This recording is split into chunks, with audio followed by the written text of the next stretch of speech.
Grange Hill was a sort of a school soap, really, on the BBC, devised by Phil Redmond. And Grange Hill was a really big deal. It was the tea time programme at a time, and there wasn't much children's programming. There weren't many channels. By the mid-80s, it was really in its pomp and doing lots of hard-hitting storylines about teenage pregnancy and drugs.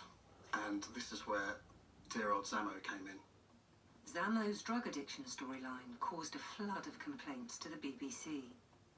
Many parents were outraged, worrying that their children might copy Zammo's behaviour. I told you I need the money. What for? I don't know. I was lucky enough to get the part of Zammo. He's a lovely, cheeky boy next door type of character. Zammo's character was really popular. I think that's why they chose Zammo to do the drug storyline. What is this? It's my bike.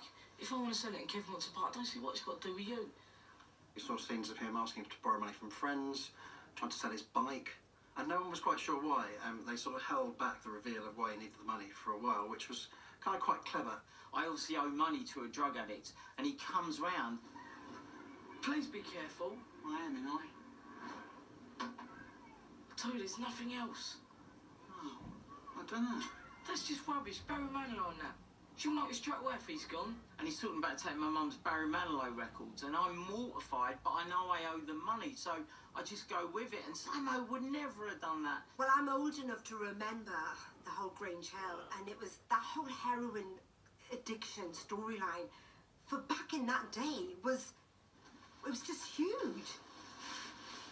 Zammo, you all right?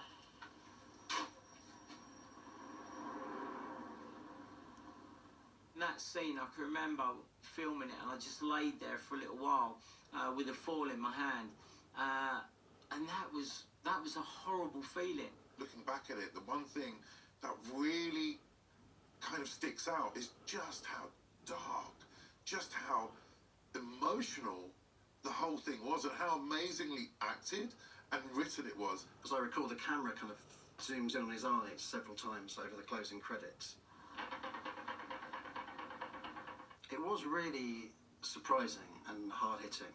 I'm thinking, oh, what's going on? Is that a drug overdose? Is he gonna die?